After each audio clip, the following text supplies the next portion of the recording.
कर्म के हिसाब से अगला जन्म, जैसा कर्म वैसा जन्म। गरुड़ पुराण के अनुसार हर जीव का पुनर्जन्म होता है, यानी वह फिर से जन्म लेता है। नमस्कार मित्रों, आप श्री कृष्ण के भक्त हैं तो कमेंट बॉक्स में लिख दीजिए जय श्री कृष्णा। गरुड़ पुराण के मुताबिक मृत्यु के बाद मनुष्य को कौन सा जन्म मिलेगा, यह उसके कर्म पूर्व जन्म के कर्मों पर निर्भर करता है। अगले और पिछले जन्म के बारे में जानने की उत्सुकता अधिकांश लोगों में होती है। अगले जन्म को लेकर लोगों के मन में जिज्ञासा होती है कि वे मनुष्य बनेंगे या पशु या फिर कीड़े मकोड़े, यदि इंसान बनेंगे। कई लोगों के मन में यह भी सवाल आता है, महिला के रूप में जन्म लेंगे या पुरुष के रूप में। हिंदू धर्म में ऐसा उल्लेख मिलता है कि जो इंसान जन्म लेता है उसकी मृत्यु अवश्य होती है। परंतु क्या आप जानते हैं कि मनुष्य मरने के बाद कौन सी योनि में जन्म लेता है? गरुड़ पुराण हिंदू धर्म के महापुराणों में से एक है। इसमें जन्म, मृत्यु और मृत्यु के बाद की घटनाओं का विस्तार पूर्वक वर्णन मिलता है। इस पुराण में ऐसी कई बातें बताई गई हैं, जिन्हें अपनाने से व्यक्ति अपने जीवन की स्थिति सुधार सकता है। इन महापुराणों में गरुड़ पुराण बहुत महत्वपूर्ण है, जो कि सनातन धर्म में किसी व्यक्ति की मृत्यु के बाद पढ़ा जाता है। गरुड़ पुराण में भगवान विष्णु और गरुड़ पक्षी के बीच बातचीत को बताया गया है। साथ ही इसमें व्यक्ति के चरित्र के बारे में भी बताया गया है। ईश्वर की दृष्टि में जो अच्छे कर्म यानी आपके काम होते हैं उसे पुण्य कहा जाता है, और जो बुरे कर्म होते हैं उन्हें पाप कहा जाता है। गरुड़ पुराण में और कठोपनिषद में उल्लेख मिलता है कि मनुष्य धरती पर जो कुछ भी पाप करता है उन सभी पापों की अलग अलग सजा बारी बारी से मिलती है। गरुड़ पुराण के अनुसार जो व्यक्ति अच्छे कर्म करता है उसे स्वर्ग में जगह मिलती है। जब पुलिस ने उसकी कहानी सुनी तो सबके होश उड़ गए। वो कब्र में दफन औरतों की लाश के साथ अपने जिस्म की प्यास बुझाता था। वहीं बुरे कर्मों के लिए नर्क का सामना करना पड़ता है। आज हम आपको इसी के बारे में बताने जा रहे हैं। दोस्तों, गधे, कुत्ते, बिल्ली, सांप, बंदर, गिरगिट, बकरा, भेड़िया, गाय, कछुआ, कीड़े मकोड़े, कोई पशु पक्षी, पेड़ पौधे, स्त्री में जन्म इत्यादि में हर पापी मनुष्य का जन्म होता है। नमस्कार मित्रों, स्वागत है सनातन ज्ञान कथा के एक नई प्रस्तुति में। दोस्तों, आप हमारे चैनल पर पहली बार आए हैं तो चैनल को सब्सक्राइब अवश्य कीजिएगा। वीडियो को लाइक करके दोस्तों के पास शेयर जरूर कीजिए। यहाँ सबसे पहले आपको यह जानना जरूरी है, क्या सच में पूर्ण जन्म होता है? मित्रों, इस बात को एक उदाहरण से समझते हैं। कई बार बालक जब जन्म होता है तो उनमें किसी प्रकार का दोष होता है। कई बालक किन्नर पैदा हो जाते हैं या फिर ऐसे पैदा होते हैं जिनको कोई शारीरिक दोष होता है, जैसे कोई जन्म से ही विकलांग पैदा होता है या जन्म से ही देखने में असमर्थ होता है। ऐसा भी होता है कई बच्चे को जन्म से ही मल मूत्र का द्वार नहीं होता है। ऐसा होने के पीछे विज्ञान अपना तर्क अलग ही देता है, पर हम शास्त्र के अनुसार बताएंगे इस जीवन में बच्चे को उसके पिछले जन्म के कर्मों के आधार पर कष्ट भोगना तय होता है, इसलिए शारीरिक असमर्थता पैदा होने के साथ ही आती है। गरुड़ पुराण में लिखा हुआ है कि पांडव भाइयों को अलग अलग घरों में जन्म अपने अपने कर्मों के अनुसार मिला था। गरुड़ पुराण में विस्तार से बताया गया है कि जब तक शिशु माँ की कोख में रहता है तब तक उसे पिछले जन्म का सब कुछ याद रहता है। उसे यह भी स्मरण होता है कि उसने पिछले जन्म में क्या क्या कर्म किए, और दुखी होकर वह जीव ईश्वर से यही प्रार्थना करता है कि इस जीवन में वह सत्कर्म करेगा और भगवान का नाम जपता रहेगा। शिशु माता के गर्भ से निकलकर इस पृथ्वी लोक पर आता है, ईश्वर की उसकी स्मृति खत्म कर दी जाती है, यानी कि उसके दिमाग से पिछले जन्म का बातें भुला दिया जाता है, और वह जीव फिर से सब कुछ मोह माया में कुछ ऐसा उलझ जाता है कि परमात्मा के लिए उसके पास समय ही नहीं बचता है। आइए अपने टॉपिक पर वापस आते हैं। किस क्रम के अनुसार से मिलता है अगले अलग अलग जन्म? पहले कछुए का जन्म। माता पिता को कष्ट पहुंचाने वाली संतान या भाई बहन को प्रताड़ित करने वाले मनुष्य कछुआ की योनि में जन्म लेती है। कई बार गलत कार्य करने वाले यह सोचते हैं कि कोई उन्हें देख नहीं रहा है, इसीलिए कई बार लोग ऐसे पाप कर देते हैं जिनके गंभीर परिणाम इस जीवन अलावा अगले जीवन में भी भुगतने पड़ते हैं। दोस्तों, कछुए का जीवन काल बहुत लंबा होता है। कछुआ 20 या 30 साल नहीं जीता, बल्कि उसका जीवन काल 200 से 300 वर्षों के बीच का होता है। यानी कि इस अपराध की सजा बेहद लंबी है और बहुत कठिन है। स्त्री का जन्म किसे मिलता है? गरुड़ पुराण के अनुसार जब आत्मा को नया जन्म मिलता है तो जन्म पुरुष का हो या स्त्री का, आत्मा को उस शरीर के अनुरूप व्यवहार में ढलकर अपना कर्म करना होता है। शरीर के जरिए कर्म करके ही एक आत्मा अपने जन्म के उद्देश्य को सार्थक भी बना सकती है और निरर्थक भी। अच्छे कर्म करके आत्मा मुक्ति के मार्ग की ओर अग्रसर हो सकती है और बुरे कर्म करके अपनी स्थिति को भविष्य में बदतर बना सकती है। यदि कोई पुरुष महिलाओं वाला आचरण करता है, स्वभाव में महिलाओं वाली आदतें ले आता है, तो ऐसे पुरुषों को अगले जन्म में स्त्री का रूप मिलता है। बंदर की योनि।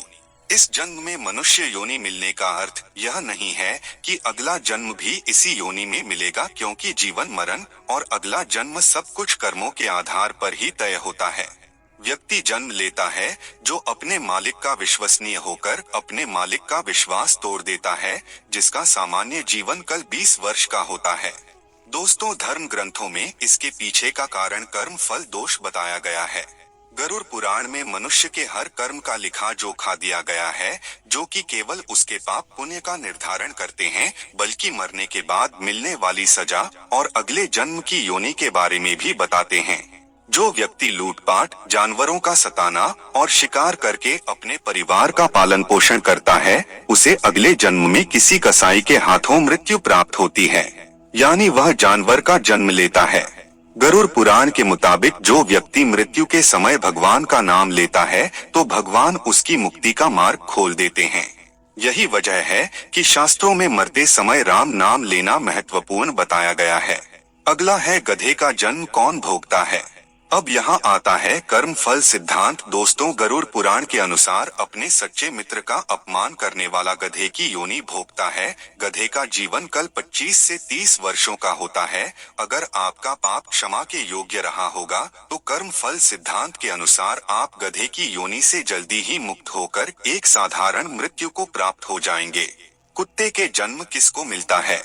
गरुड़ पुराण में जीव के द्वारा किए जाने वाले कई तरह के पापों और उन पापों के निमित्त जो भी सजा दी जाती है, उसके बारे में भगवान विष्णु ने विस्तार से बताया है। धर्म का अपमान करने वाले, पूजा पाठ न करने वाले, जो व्यक्ति धर्म, वेद, पुराण जैसे धार्मिक ग्रंथों का अपमान करता है, हमेशा धर्म का विरोध करता है, ईश्वर के प्रति श्रद्धा भाव नहीं रखता, गरुड़ पुराण के अनुसार ऐसे लोगों का अगला जन्म श्रान यानी कुत्ते के रूप में होता है। कीड़े मकोड़े की योनि। दूसरों की निंदा करने वाला, बुरा बर्ताव करने वाला कीड़े मकोड़े के रूप में ही जन्म लेता है। यह एक ऐसी योनि है जिसमें आप कितने भी प्रतिभाशाली हो, आपने कितना भी हुनर क्यों ना हो, आपको सम्मान कभी नहीं मिलता। उदाहरण के लिए एक चींटी को ही ले लीजिए, नीचे गिरती है, फिर चलती है और मंजिल तक पहुँचे है। हम सबको इस धरती पर अलग अलग योनियों में तब तक जन्म लेना पड़ता है जब तक कि हमको मोक्ष की प्राप्ति नहीं हो जाती। जो व्यक्ति अपनों से लिया हुआ धन वापस नहीं करता या उनसे धन अर्जित करता है, मकोड़े की योनि में जन्म लेता है। योनियों का जीवन काल कितना लंबा होगा वह व्यक्ति के कर्म फल पर निर्भर करता है। छछूंदर का जन्म किसे मिलता है। जो व्यक्ति किसी चीज को चोरी करता है वह तोता बनता है। वही सुगंधित पदार्थ की चोरी करने वाला व्यक्ति छछूंदर के रूप में जन्म लेता है। किंतु यदि अपराध चोरी से बड़ा हो तो और भी कष्टदायी योनि प्राप्त होती है। किन लोगों का होता है उल्लू में पुनर्जन्म। अपनी चालाकी के चलते जो लोग दूसरों को मूर्ख बनाकर ठगी करते हैं और उनका लाभ उठा लेते हैं या काम निकलवा लेते हैं, ऐसे लोगों को मृत्यु के बाद नरक में स्थान मिलता है। साथ ही ऐसे लोग अगले जन्म में उल्लू के रूप में जन्म लेते हैं। जो व्यक्ति पराई स्त्री से संबंध बनाता है उसे कौन सा योनि भोगना पड़ता है। जो व्यक्ति पराई स्त्री से संबंध बनाता है उसे नरक में जाना पड़ता है। गरुड़ पुराण के अनुसार ऐसे पुरुष को वहां उसे कई कष्ट भोगने पड़ते हैं और इसके बाद उसे अलग अलग योनियों में एक के बाद एक कई जन्म लेने पड़ते हैं। वह सबसे पहले भेड़िया बनता है, फिर एक कुत्ते के रूप में जन्म लेता है, उसके बाद सियार, फिर गिद्ध, फिर शाम, फिर कौवा और अंत में बगुला बनता है। इन सब योनियों के कष्ट उसे फिर से मनुष्य करने की प्राप्ति होती है। ऐसी शादीशुदा महिला जो किसी गैर मर्द के साथ संबंध बनाती है, उसे नरक की यातनाएं भोगनी पड़ती है और ऐसी महिला अगले जन्म में छिपकली, सांप या फिर चमगादड़ के रूप में जन्म लेती है। लेकिन जो व्यक्ति किसी स्त्री के साथ जबरदस्ती संबंध बनाता है, उसे तो नर्क भोगने और कई योनियों में जन्म लेने के बाद मनुष्य योनि में किन्नर के रूप में जन्म मिलता है। फजुल के गाली गलौज करने वाले को कौन सा योनि मिलता है? दोस्तों, माना जाता है कि कंठ में माँ सरस्वती वास करती हैं। इसलिए जिन लोगों की वाणी में मधुरता नहीं होती और जो दूसरों को बुरा भला कहते हैं या हमेशा गाली गलौज करते हैं, गरुड़ पुराण के अनुसार उनका अगले जन्म बकरे के रूप में होता है। जो मनुष्य स्त्री की हत्या, गर्भपात या गाय की हत्या करता है, वह अगले जन्म में मूर्ख और कुबड़ा बनकर जन्म लेता है। गरुड़ पुराण के मुताबिक जो व्यक्ति मृत्यु के समय भगवान का नाम लेता है, तो भगवान उस व्यक्ति के लिए मुक्ति का मार्ग खोल देते हैं। यही कारण है कि शास्त्रों में मरते समय राम का नाम लेना महत्वपूर्ण माना गया है। गरुड़ पुराण में बताया गया है कि जो व्यक्ति अपने बड़े भाई का अपमान करता है, समाज के सामने उसे लज्जित करता है, अगले जन्म में वह व्यक्ति कौन नामक पक्षी के रूप में जन्म लेता है। इस योनि में उसे 10 वर्षों तक का कष्ट भोगना पड़ता है, उसके बाद ही उसे मनुष्य योनि प्राप्त होती है। गरुड़ पुराण के अनुसार दूसरों के लिए अच्छा सोचने वाला, धर्म को मानने वाला, धार्मिक गमे विश्वास रखने वाला, पशुओं से प्रेम रखने वाला, माता पिता का आदर सम्मान करने वाला, अपने गुरु के द्वारा बताए गए मार्ग पर चलने वाली जीव आत्मा स्वर्ग में जाती है और अपने लिए मोक्ष के दरवाजे खोल लेती है। मांस खाने वाले, गरुड़ पुराण के अनुसार मांस खाने वाले व्यक्ति को अगले जन्म में अंगों से संबंधित समस्या होती है। मदिरा या शराब पीने वाले के दांत काले होते हैं और जीभ के स्वाद के कारण न खाने वाली चीजों को खा लेने वाला ब्राह्मण जलोदरी, पेट में पानी भर जाने की बीमारी के चलते पेट फूलना बनता है। दूसरों का ध्यान किए बिना मीठा खाने वाले को गले से संबंधित बीमारियां रहती हैं। श्राद्ध के समय में अशुद्ध दान देने वाले लोगों को कुष्ठ रोग होता है। लेकिन दोस्तों, यह सारी बात सुनने के बाद आपके मन में एक प्रश्न अवश्य उठा होगा कि जब हम अपने पाप कर्मों के अनुसार नरक की सजा भोग लेते हैं, तो पुनर्जन्म में सजा क्यों मिलती है? क्यों हमें मनुष्य जन्म नहीं मिलता है? इस प्रश्न का उत्तर भगवान विष्णु ने अपनी वाहन पक्षीराज गरुड़ को स्पष्ट बताया, जो कि गरुड़ पुराण में है। आइए जानते हैं। जब सिचुएशन हमारे कंट्रोल में ना हो डाल, तो गुस्सा करने से या फिर ओवर रिएक्ट करने से क्या फायदा? कई बार जीव आत्माओं के कर्म इतने बुरे होते हैं कि जीवात्मा को नरक में भोगनी पड़ती ही है, लेकिन अगले जन्म में भी इन कर्मों का बोझ ढोना पड़ता है। जैसे कि किसी महिला के साथ दुष्कर्म करने वाली पापी आत्मा अगले जन्म में किन्नर के रूप में पैदा होती है, जैसे आपने इस वीडियो में सुने हैं। इसे हमारे धर्म ग्रंथों में कर्म फल का सिद्धांत कहा गया है, यानी कि जैसी करनी वैसी ही भरनी। पाप बड़ा है तो सजा लंबी मिलेगी और अत्यंत दुखदायी भी होगी, और यदि पाप कर्म सामान्य है तो सजा भी कम होगी।